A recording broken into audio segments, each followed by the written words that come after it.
Today I'm in Seaham, a small town in the northeast of England, because it is a beautiful day and I fancied coming to the beach. But who can resist going to the beach without learning a little bit about the history of the place you're visiting? So let's go. Where better to start the adventure of Seaham than in the oldest building left from the original village. This is St Mary's Church. It was built between the 7th and 8th century, and it's one of the 20 oldest remaining Anglo-Saxon churches in England. Let's go inside and have a look.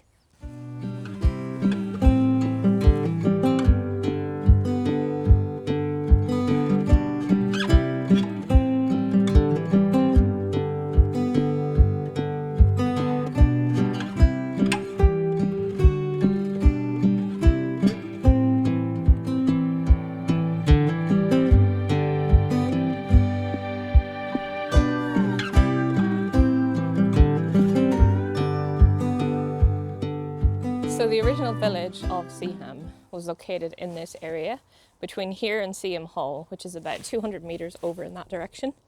But unfortunately, that village doesn't exist anymore. And when I looked online, I saw one interesting fact about the village, and that is that the famous mathematician Ada Lovelace, her mother was from this village. So we had a walk around the church, and it looks like the front entrance is closed today, so we're not going to go inside the church today. So let's continue our adventures.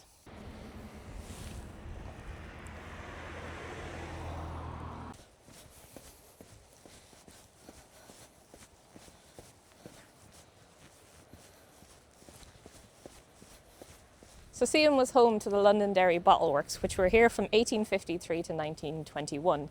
They used to discard their old, unwanted bottles and stuff into the sea, and over the years it's all washed up here.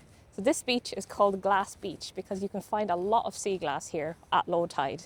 And right now it is low tide. So let's go see if we can find some sea glass. We have just found little bits of sea glass. I assume it's sea glass because it is green. I'm a big advocate of leaving things the way they are. And obviously sea glass is not a naturally occurring thing, at least not here. So am I doing the right thing by picking it up and bringing it home? Or has it been here long enough that it's part of the ecosystem and I should just leave it? What do you guys think? Let me know in the comments.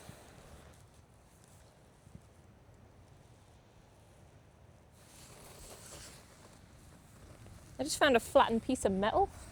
The rocks here are so interesting. All different kinds of colours and shapes and everything. That's really cool. I think quite a few of them are old bricks, possibly. You get like this kind of material, which is like a rusty orange, and it's obviously sedimentary. I reckon that's come from bricks. I won't be bringing it home though. They're quite big bits of sea glass. They're not very smooth and shiny like the other ones though. Maybe they haven't been there quite as long.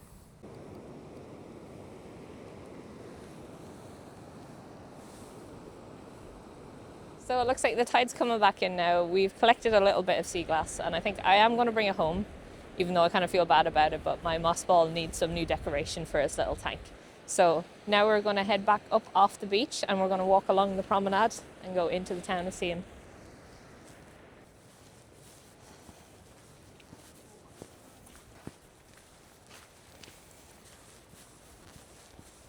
Seaham Promenade is 5 kilometres long and it brings you from the very north of the town down towards the beaches to the south of it. It was built around 1953, so it's actually not that old. In fact, the harbour that was built in the town is much older than it. The winter storms have definitely washed up a lot of rocks. So this dog's name was Ralph, and these toys here are in honour of that dog. And it says, I spent my last day here on this beach, so here's a little something to help make your time here as fun as mine always was. So that is so cute to have all these toys here available for the dogs that visit the beach. Shoreside art trail? What kind of arts do we have? So we walked, we started off where the moles are. That's where we parked the car, and that's the church that we went to. And we walked all the way around here. I don't know what any of this is, but we walked here, and now we are currently at this gun, which I'm not sure if Genotaph corresponds to this or responds to this structure. Cenotaph. That's the cenotaph, okay. So we'll go there next. I know a little bit about this statue, but let's have a look at this gun and we'll be finishing at Noses Point today. So this is a 5.5 inch artillery gun. It's 2.6 meters tall and weighs over 6,000 kilograms. Wow, that is hefty. The barrel alone is 4.19 meters.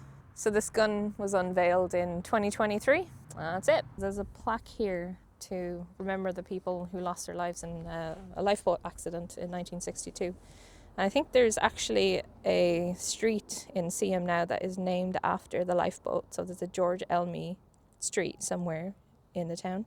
So this is in memory of all the men who lost their lives in the first two world wars. So the original name for this statue, I think, is the 1101, and it was originally meant to be just a temporary statue. But there was a drive by the local people to keep it here permanently. And now it's affectionately known locally as Tommy. That's all I know about it. It's really cool though. And it was created by Ray Lonsdale, known locally as Tommy, was bought on August 4th, 2014 with generous donations from the public, local schools, businesses and Durham County Council. He sits here for future generations to visit, enjoy and remember, by Ray Lonsdale. So I told you about the original location of Seaham, which was up by the church way to the north of where we are now.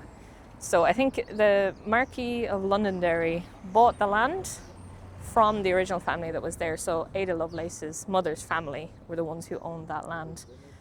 And when they bought the land here, the first thing they did was they built a really big harbour. And that was to ship out all of the coal that was being mined from the coilleries around County Durham. So Seaham was originally just a harbour for Durham. The Viceroy of Ireland. Look at this, look at this. Ireland got a mention. We love to see it. So Seaham Harbour was the first part of the town, as it currently is, to be built. And it's very interesting because it's not like a traditional harbour where it has two seawalls protecting the harbour. It actually has a series of different ones, so the harbour is split into different sections. So let's go see if we can see it.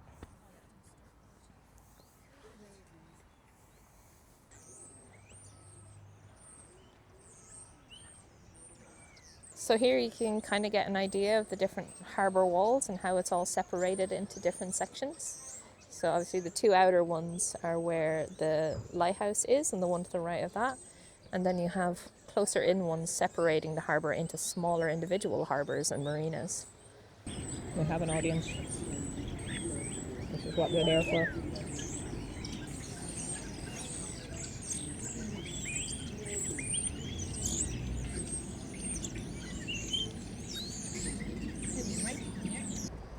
This is one of the examples of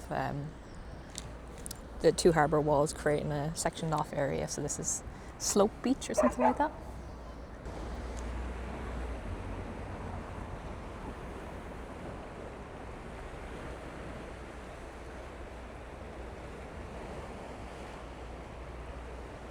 So Red Acre Point is here at the harbour. You can go up a set of stairs and get a really nice view at the top.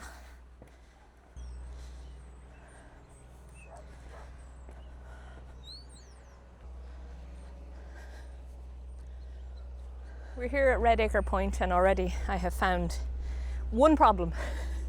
I am too short to see over the wall.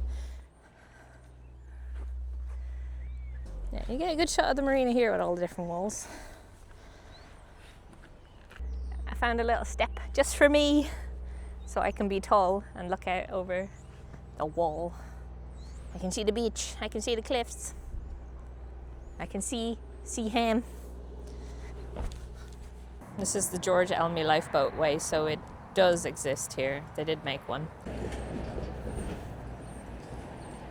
So the northeast of England has a very long history with coal mining, and there was a lot of pits in this area, and Seaham Harbour was used to ship out tons of coal every single day. Something between 2,500 and 3,000 tons of coal left this harbour every day. Unfortunately, Seaham was also home to one of the biggest mining disasters in the UK's history. On the 9th of September 1880, the local Seaham Coillery exploded with the loss of 160 lives, even more than that actually, over 160 lives. And it was said that at least every street in town lost at least 2 people, with some of them losing up to 13 people. That must have been devastating for the local community. So we've found the other end of this. So literally the lifeboat way must have just been that pedestrian walkway between these 2 points. It is a lovely little walkway, and it's nice to see it remembered that way. We've made it to Noses Point. This is the southerlymost point that we are going to go to today, and we are looking towards Chemical Beach and the sea stack on Chemical Beach. Now you're probably wondering, where the hell did I get a name like Chemical Beach? Well, it was simply because the chemical works was to the left of the beach, further up the shore, where these industrial buildings are today. So this is Blast Beach. This is the last area that we're going to come to today. And this beach got its name from the blast furnaces that were located at Noses Point in the 19th century. So this beach, unfortunately, has been used to dump a lot of mining waste. And there's also quite a few pools of standing water that still contain a lot of the mining waste. And there are signs up telling you to avoid those if you can. But it is absolutely beautiful. But we are not going to go down there today because the path down to it looks a bit sketchy. So we're just going to enjoy the view here for a little bit, and then we're going to go home. Well, that is it for a little adventure to Seaham today. Thank you so much for watching. I hope you learned something. And stick around, subscribe if you want to learn more about different places in the UK and even different places in Europe. So thank you so much. We are going to enjoy the lovely view here at Noses Point for a bit and then grab some lunch. See you in the next one. Bye bye.